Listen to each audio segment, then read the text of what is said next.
कहानी के पहले भाग का लिंक मैं आपको डिस्क्रिप्शन बॉक्स में दे दूँगी और साथ में कमेंट बॉक्स में पिन भी कर दूँगी, तो आप वहां से भी जाकर देख सकते हैं। अमित तानिया को बाय बोलकर वहां से चला जाता है और उधर कबीर भी नाश्ता करके ऑफिस के लिए निकल जाता है।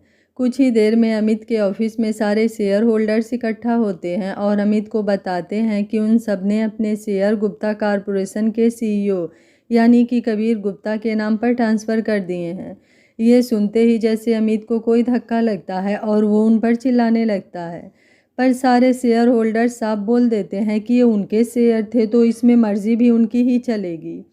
कहाँ तो अमित ने सोचा था कि आज की ये मीटिंग इसलिए रखी गई है क्योंकि सारे शेयर उसे ही मिलेंगे, पर उसके पास तो सिर्फ उसके 10% शेयर ही रह गए थे। मिस्टर सिंघानिया ने भी अपने सारे शेयर कबीर के नाम ही कर दिए थे क्योंकि किसी में भी इतनी हिम्मत नहीं थी कि वो कबीर से पंगा ले सके।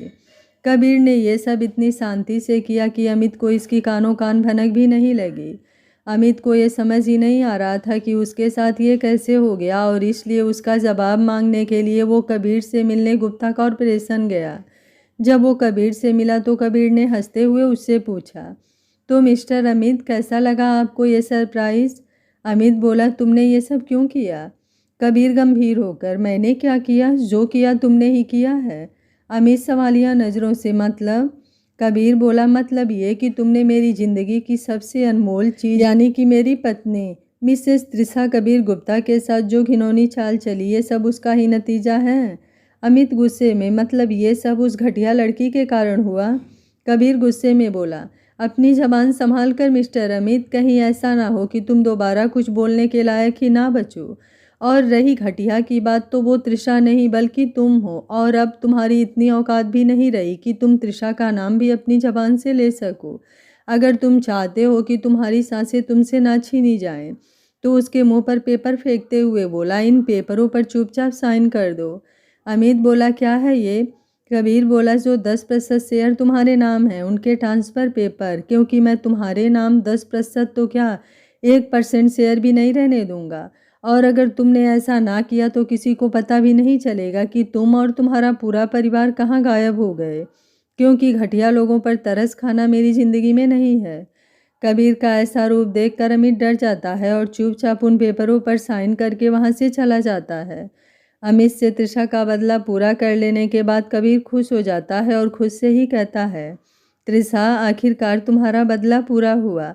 आज जब मैं तुम्हें ये सब बताऊंगा तो तुम कितनी खुश होगी। आज इस खुशी के साथ साथ मैं तुम्हें अपने प्यार का इजहार भी कर दूंगा और तुम्हें बताऊंगा कि तुम मेरे लिए क्या मायने रखती हो और मेरे लिए कितनी ज़रूरी हो। इन्हीं सब बारे में सोचता हुआ वो शाम होने का इंतज़ार करने लगता है ताकि वो घर जाकर त्रिशा से अपने दिल की बात कह सके। शाम होते ही जब कबीर और शैलेश जी घर वापस आते हैं तो त्रिशा और राखी जी दोनों हाल में बैठी बातें कर रही थीं। दोनों ही सास बहू का रिश्ता बिल्कुल सहेलियों की जैसे बन गया था। कहीं भी जाना या घर पर भी दोनों ज़्यादातर साथ में ही बिताती थी समय।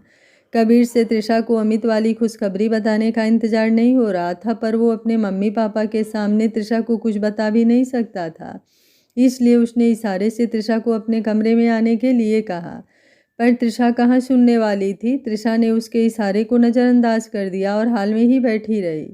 कबीर समझ गया था कि त्रिशा उसकी बात नहीं मानेगी, इसलिए वो अपना मुंह लटकाकर अपने कमरे में चला गया। कुछ देर बाद त्रिशा उसके लिए कॉफ़ी लेकर कमरे में आई तो कबीर ने झूठ मूठ का गुस्सा दिखाते हुए उससे कहा, अब भी क्यों आई हो? अभी भी बैठी रहना था बाहर ही।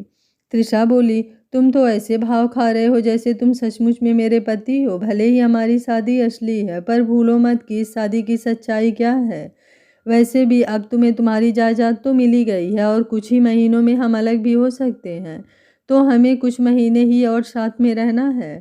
त्रिशा की बातें सुनकर कबीर के दिल में एक टीस सी उठी। उससे ये बात बर्दाश्त नहीं हुई, इसलिए उसने बिना सोचे समझे त्रिशा को गले से लगा लिया। उसकी आंखों में आंसू आ गए और त्रिशा उसके ऐसा करने पर हैरानी से उसे देखने लगी और खुद को उससे अलग करते हुए बोली, ये क्या बदतमीजी है कबीर? मैंने तुम्हें कितनी बार बोला है कि मुझसे दूर रहा करो। कबीर बोला, मुझे माफ़ कर दो त्रिशा, पता नहीं कैसे मैं ये सब कर गया। जब तुमने मुझसे दूर जाने की बात कही तो मुझसे बर्दाश्त नहीं हुआ। त्रिशा उसे घूरते हुए बोली, मैंने तो वही कहा जो सच है, तो इसमें ऐसी प्रतिक्रिया देने की क्या ज़रूरत है। कबीर बोला, जानता हूँ कि ये सच है, पर एक सच ये भी है कि अब तुमसे दूर जाने की बात सुनकर ही मेरी सांसें अटकने लगती हैं। मुझे नहीं पता कि तुम मेरे लिए इतनी ज़रूरी कब हो गई। बस इतना ही पता है कि जिस दिन मैंने तुम्हें पहली बार देखा था, तब तुम मुझे सबसे कुछ अलग ही लगी थी। मैं शादी को पैरों की जंजीर के जैसे मानता था, पर तुमसे मिलने के बाद लगता है कि इससे खूबसूरत रिश्ता और कोई नहीं है। जानता हूँ कि हमारी शादी डील वाली है, पर काश हमारी शादी में कभी डील हुई ही ना होती। मैं जानता हूँ कि तुम मुझसे प्यार नहीं करती और शायद कभी करोगी भी नहीं, पर मैं तुमसे अपने दिल की बात कहना चाहता था, इसलिए कह दी। और तुम चिंता मत करो, तुम्हें इस बारे में सोचने की ज़रूरत नहीं है, क्योंकि अपने वादे के मुताबिक मैं तुम्हें नहीं रोकूंगा और तुम्हें इस शादी से आज़ाद कर दूंगा। त्रिशा हैरानी से, ये सब क्या और कैसे, मुझे कुछ समझ नहीं आ रहा कि मैं इस बारे में क्या बोलूं। तुम बहुत अच्छे इंसान हो, पर अब मेरी ज़िंदगी में प्यार के लिए कोई जगह नहीं है। मैं उम्मीद करती हूँ कि तुम इस बात को समझोगे और ये सब ख्याल अपने दिल से निकाल दोगे। कबीर मुस्कुराते हुए बोला, काश हमारे दिल को संभालना हमारे बस में होता तो बात ही कुछ और थी। इस दिल ने कब किसके लिए धड़कना है ये तो इसे ही पता है, और हम इस दिल के हाथों इस कदर मजबूर होते हैं कि उस इंसान की खुशी के लिए हम उससे दूर तो हो सकते हैं, पर उससे प्यार करना नहीं छोड़ सकते। खैर छोड़ो इन बातों को, मैं भी क्या बातें लेकर बैठ गया जो तुम्हारी समझ से बाहर है। इन सब बातों में मैं तुम्हें सबसे ज़रूरी बात तो बताना ही भूल गया। त्रिशा बोली, कौन सी बात। कबीर उसे कुछ पेपर पकड़ाते हुए बोला, बधाई हो मिस त्रिशा कपूर, तुम्हारा बदला पूरा हुआ। मैंने अमित की कंपनी के सारे शेयर खरीद लिए हैं। त्रिशा खुशी से उछलते हुए, सच में।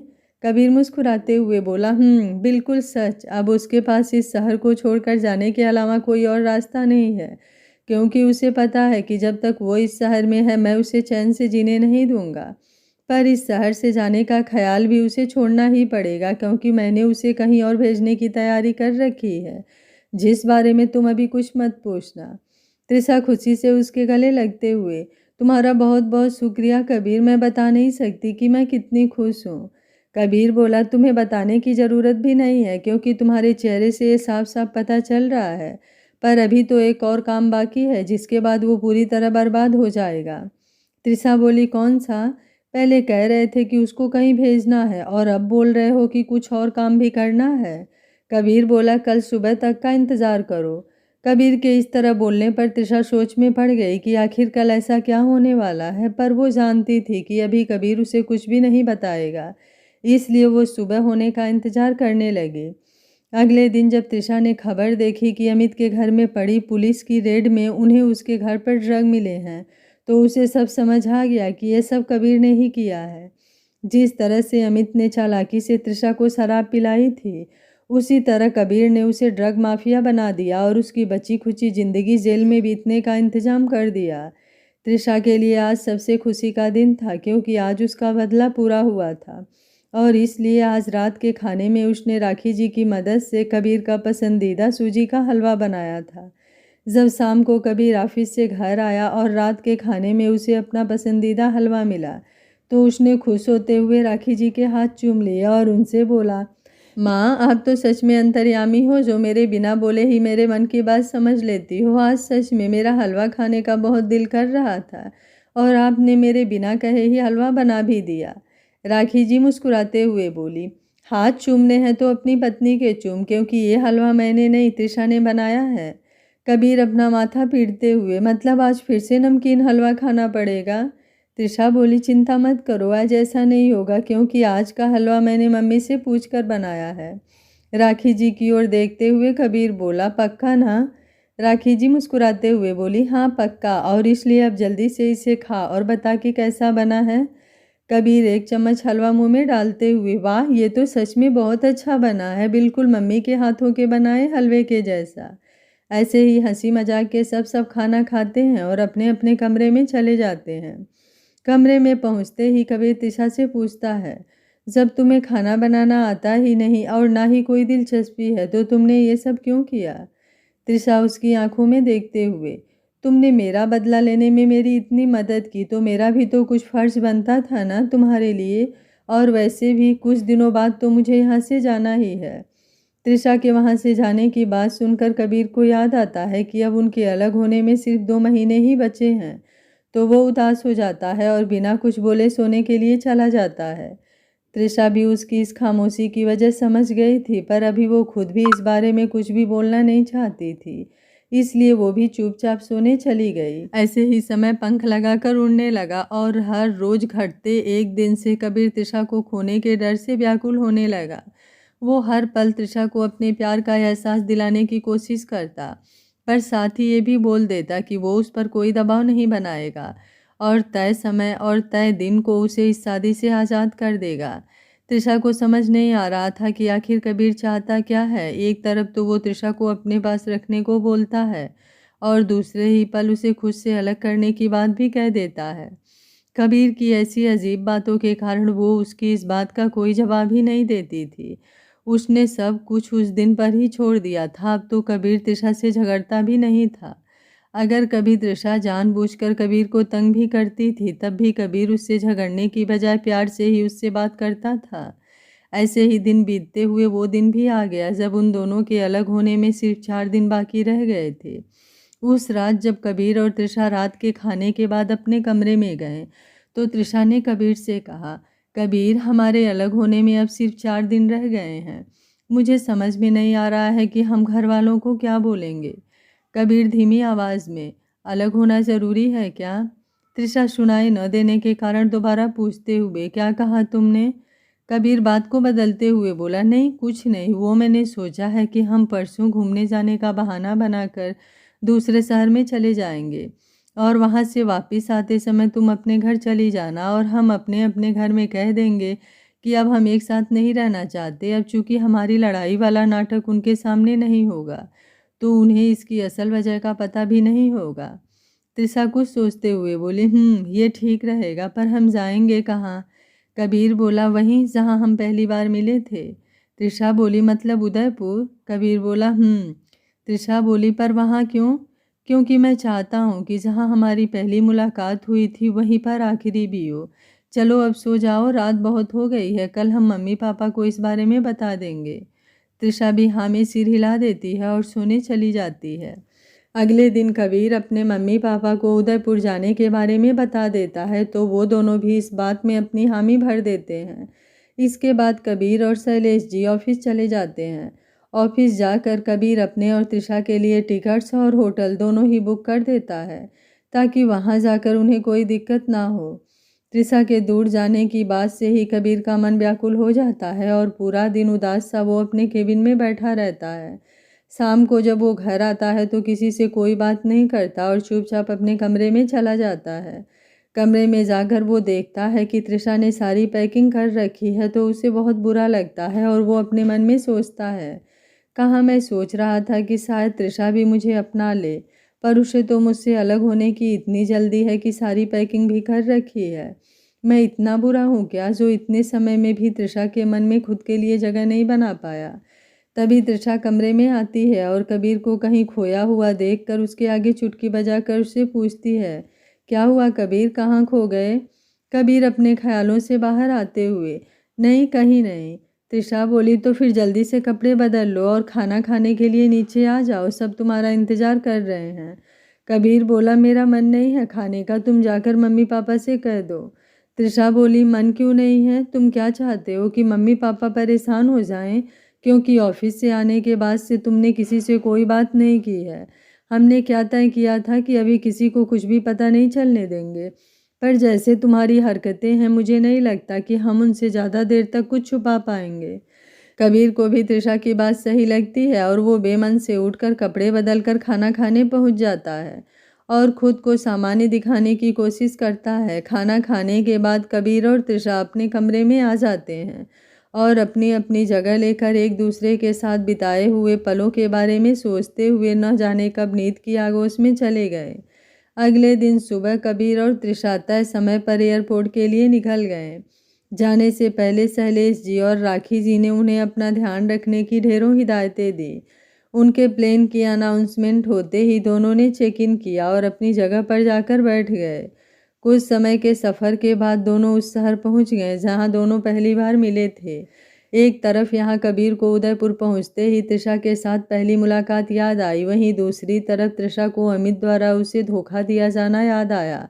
पर इसके बाद भी उसे कोई दुख नहीं था, बल्कि उसके दिल में इस बात का सुकून था कि उस धोखेबाज इंसान को कबीर ने अब किसी को धोखा देना तो दूर, किसी की ज़िंदगी में शामिल होने के लायक भी नहीं छोड़ा।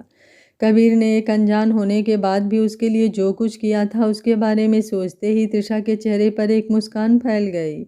उन्होंने एयरपोर्ट से बाहर आकर अपने लिए टैक्सी ली और होटल में चले गए। होटल पहुंचकर दोनों अपने कमरे में गए और वहां जाकर कबीर ने तृषा से कहा, मुझे माफ़ करना, मैंने यहाँ पर भी हम दोनों के लिए एक ही कमरा बुक किया है, क्योंकि मैं नहीं चाहता था कि हमारे अलग होने की बात के बाद अगर कोई भी हमारे बारे में पता करने की कोशिश करे तो उसे सच्चाई पता चले। तृषा बोली, मैंने तो तुम्हें कुछ कहा ही नहीं, इसलिए तुम भी इस बारे में सोचना बंद करो। कबीर बोला, क्या तुम आज मेरे साथ यहाँ घूमने चल सकती हो? मैं चाहता हूँ कि हमारे अलग होने से पहले मैं अपने साथ कुछ यादें लेकर जाऊँ। तृषा बोली, तुम ऐसे बातें क्यों कर रहे हो? कबीर बोला, जो सच है मैं तो वही बोल रहा हूँ, चलो छोड़ो इस बात को, थोड़ी देर आराम कर लो, फिर हम बाहर घूमने चलते हैं।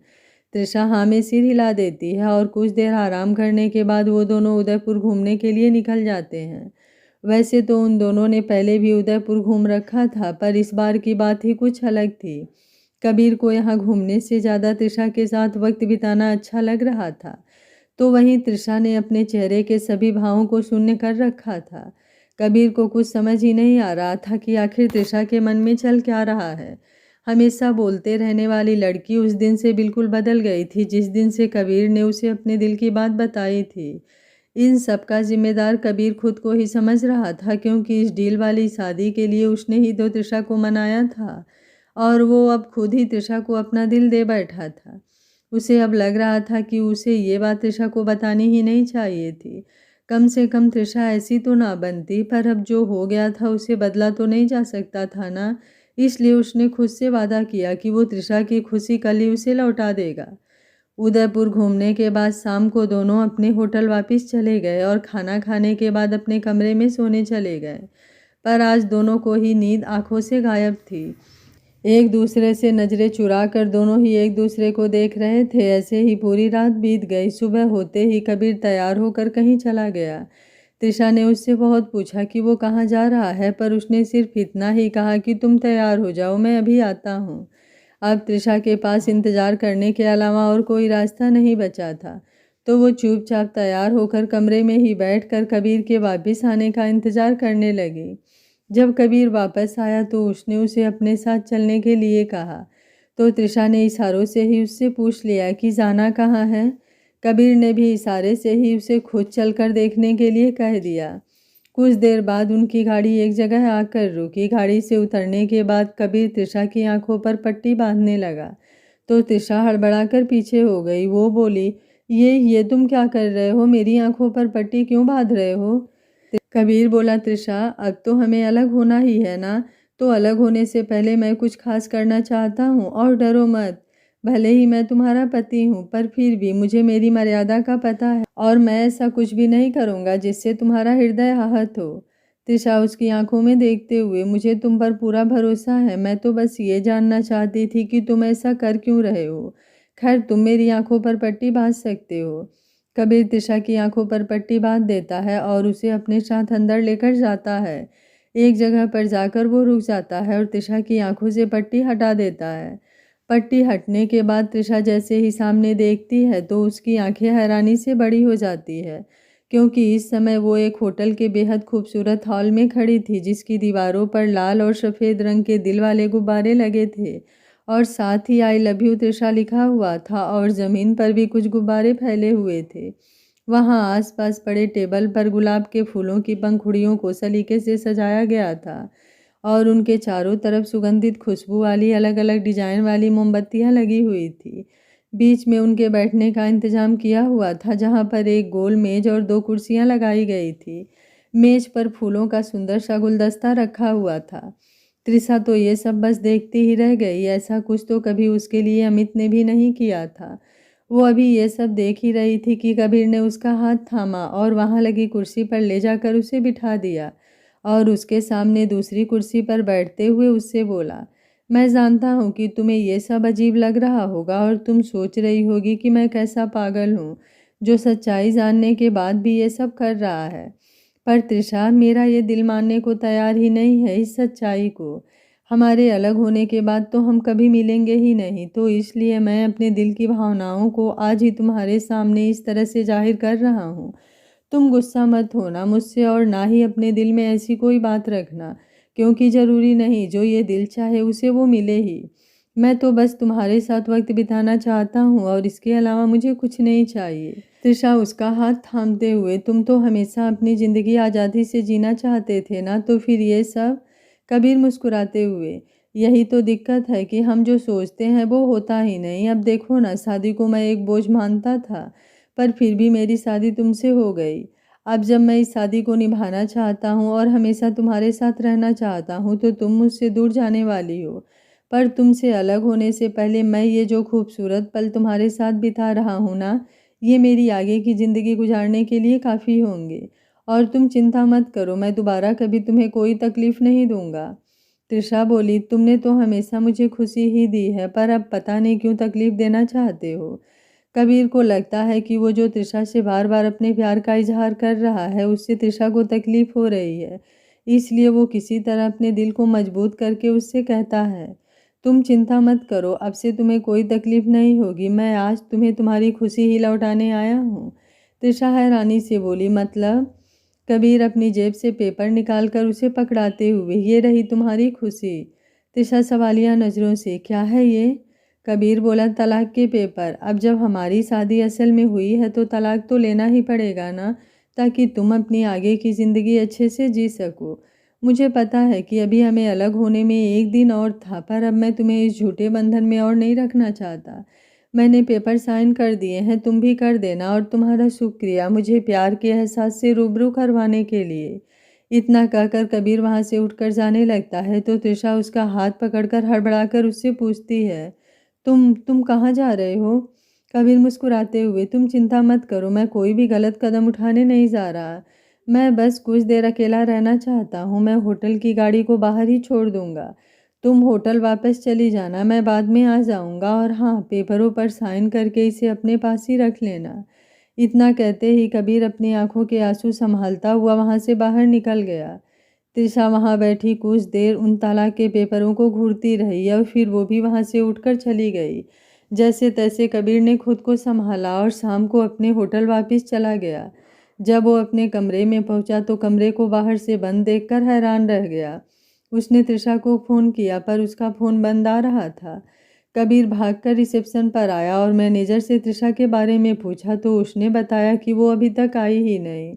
मैनेजर की बात सुनकर कबीर को और भी ज़्यादा चिंता हो गई। उसने उस कार के ड्राइवर को बुलाने के लिए भेजा। मैनेजर ने तुरंत उस ड्राइवर को बुलाया तो उसने बताया कि त्रिशा उसके साथ आने की बजाय अकेली ही कहीं चली गई थी। कबीर को कुछ समझ नहीं आ रहा था कि आखिर त्रिशा गई कहाँ, क्योंकि उसे इतना तो विश्वास था कि वो अकेली वापस तो नहीं जाएगी, क्योंकि उसका सारा सामान कमरे में ही था। कबीर को यकीन हो गया कि त्रिशा उदयपुर में ही है, पर वो कहाँ है ये उसे समझ नहीं आ रहा था, इसलिए वो तुरंत उसे ढूंढने के लिए निकल गया। काफ़ी जगहों पर देखने के बाद भी जब उसे तृषा नहीं मिली तो वो काफ़ी व्याकुल हो गया। किसी तरह खुद को संयत करते हुए वो सोचने लगा, आखिर तृषा जा कहाँ सकती है। ठंडे दिमाग से सोचने के बाद उसे उस नाइट क्लब का ध्यान आया जहाँ तृषा उसे पहली बार मिली थी। कबीर ने बिना देर किए अपने कदम उस नाइट क्लब की तरफ बढ़ा दिए। कबीर का अंदाज़ा बिल्कुल सही निकला। उसे तृषा नाइट क्लब के सामने वाली सड़क पर हाथ में वोदका की बोतल लिए मिल गई। कबीर ने उसके हाथ में बोतल देखी तो उसे बहुत गुस्सा आया, इसलिए वो उसके पास गया और गुस्से में उससे बोला, ये सब क्या है तृषा? मैं तुम्हें ढूंढते हुए इतना परेशान हो रहा हूँ और तुम यहाँ वोदका पी रही हो। तृषा उसे चुप रहने का इशारा करते हुए बोली, चुप करो यार, कितना बोलते हो तुम, और तुम्हें मुझे ढूंढने की ज़रूरत ही क्या थी? कबीर झल्लाते हुए, ये कैसा बेहुदा सवाल है, तुम मेरी पत्नी हो। कबीर झल्लाते हुए बोला, ये कैसा बेहुदा सवाल है, तुम मेरी पत्नी हो तो मेरी तुम्हारे प्रति जिम्मेदारी है। तृषा हंसते हुए बोली, अरे बुद्धू, भूल गए क्या? मैं तुम्हारी पत्नी हूँ नहीं बल्कि थी। अभी कुछ देर पहले ही तो तुमने मुझे तलाक दिया है। कबीर अपनी नज़रें चुराते हुए, क्योंकि तुम ऐसा चाहती थी, वरना मेरा बस चलता तो मैं कभी तुम्हें खुद से अलग ना होने देता। तृषा उसकी आंखों में देखते हुए, तुमने मुझसे पूछा ही कब कि मैं क्या चाहती हूँ। बस हर बार मुझसे अपने प्यार का इजहार किया और अगले ही पल कह दिया कि तुम मुझे इस रिश्ते से आज़ाद कर दोगे। और देखो तुमने वैसा ही किया। कबीर बोला, तृषा हम इस बारे में बाद में बात करेंगे, अभी तुम्हें ये ओतका चढ़ गया है, इसलिए चलो वापस होटल में चलते हैं। तृषा उसके चेहरे को अपने हाथों में थामते हुए, किस कमबख्त को इस बोतल का नशा चढ़ा है? मुझे नशा तो तब चढ़ता है जब मैंने इसे पिया होता। कबीर हैरानी से, मतलब तुमने वोदका नहीं पिया? तृषा नामे सिर हिलाते हुए, नहीं। कबीर बोला, तो फिर ये सब क्या है और तुमने ये बोतल अपने हाथों में क्यों पकड़ रखा है? तृषा धीरे से मुस्कुराते हुए, वो क्या है ना कि जब भी मैं ऐसी हरकत करती हूँ तो एक हैंडसम खड़ूस मुझे संभालने के लिए हमेशा मेरे पास पहुँच जाता है। तो मैंने सोचा कि क्यों ना आज भी इस बोतल को हाथ में लेकर कोशिश करूं। अगर वो आ गया तो ठीक, वरना इस बोतल को पीने के अलावा और कोई रास्ता था भी नहीं मेरे पास। कबीर अपनी आंखें बड़ी किए हुए, ये सब तुम क्या बोल रही हो? मुझे तो कुछ समझ नहीं आ रहा, और तुम्हें ये सब करने की क्या ज़रूरत थी? हम होटल में एक ही कमरे में तो रहते हैं, तब मिल ही लेते। तृषा अपनी आंखें सिकोड़ते हुए, अच्छा, और कुछ देर पहले जब तुम मुझे अकेले छोड़कर गए थे तब तुमने कुछ नहीं सोचा? अगर तुम मुझे तंग कर सकते हो तो मैं भी कर सकती हूँ। कबीर बोला, अच्छा, और अगर मैं तुम्हें ना ढूंढ पाता तो? तृषा मुस्कुराते हुए बोली, मुझे पूरा यकीन था कि तुम मुझे ढूंढ लोगे। इतना कमज़ोर प्यार तो है नहीं तुम्हारा जो तुम्हारा दिल मुझे ढूंढ ना पाए। कबीर बोला, तृषा तुम्हारी तबीयत तो ठीक है ना? आज ये इतनी बहकी बहकी बातें क्यों कर रही हो? तृषा उसे घूरते हुए, पहले तुमने मुझे बोलने ही कब दिया? कबीर बोला, मतलब?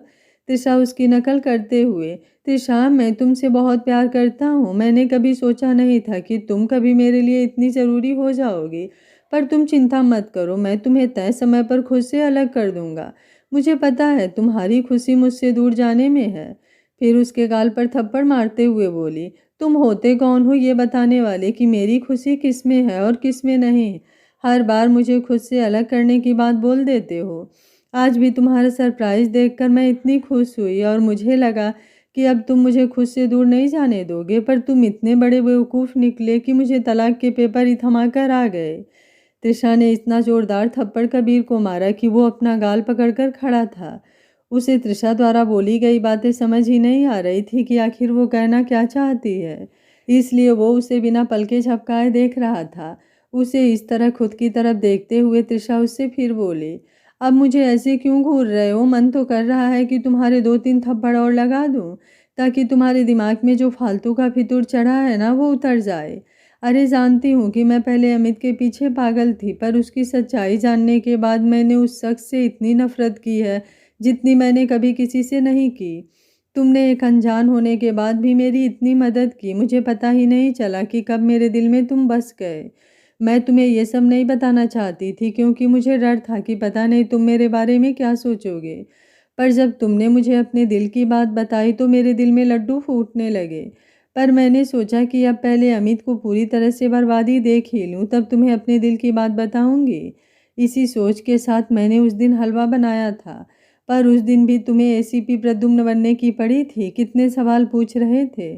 कबीर बोला, हाँ, तो फिर जब तुम पहली बार मेरे लिए हलवा बनाओगी तो मेरा पूछना तो बनता ही था ना। और जब मैंने पूछा तो तुम फालतू जवाब देने के बजाय बता नहीं सकती थी कि तुम भी मुझसे प्यार करती हो? तृषा अपना मुंह बनाते हुए, क्यों बताती? तुम्हें तो हमेशा दानवीर बनने की पड़ी है। जब देखो तब मुझे खुद से दूर करने की बात बोल देते थे। मैं तुम्हारे साथ यहाँ आई कि शायद तुम्हें अक्ल आ जाए, पर तुम तो बस मुझे इतना गुस्सा आ रहा है कि तुमने मुझे तलाक के पेपर पकड़ा दिए। कबीर मुस्कुराते हुए अपने घुटनों के बल बैठकर, बंदा आपकी खिदमत में हाजिर है। आप चाहे तो इस गुनाह के लिए मेरा सिर कलम कर सकती हैं रानी साहिबा। तृषा उसके पास घुटनों के बल बैठकर एक थप्पड़ और लगाते हुए, जब देखो तब नौटंकी करते रहते हो, मुझे तुमसे बात ही नहीं करनी है। कबीर उसे अपनी तरफ खींचकर गले लगाते हुए, ऐसे कैसे बात नहीं करनी है? अब तो तुमने भी अपना प्यार कबूल कर लिया है, तो अब मैं तुम्हें पूरी ज़िंदगी झेलना पड़ेगा। अब तो तुमने भी अपना प्यार कबूल कर लिया है, तो अब तो तुम्हें मुझे पूरी ज़िंदगी झेलना पड़ेगा। अब मैं तुम्हारा पीछा नहीं छोड़ने वाला। मिसेस तृषा कबीर गुप्ता। त्रिशा मुस्कुराते हुए, तुम्हें इस जन्म में तो क्या, मैं हर जन्म में झेलने के लिए तैयार हूँ। कबीर उसे छेड़ते हुए, अच्छा जी, इतना प्यार? त्रिशा हंसते हुए, हाँ जी, इससे भी ज़्यादा। फिर दोनों ही हंस पड़ते हैं। अगले दिन दोनों अपने घर वापस चले जाते हैं। उन दोनों को खुश देखकर कबीर के मम्मी पापा बहुत खुश होते हैं।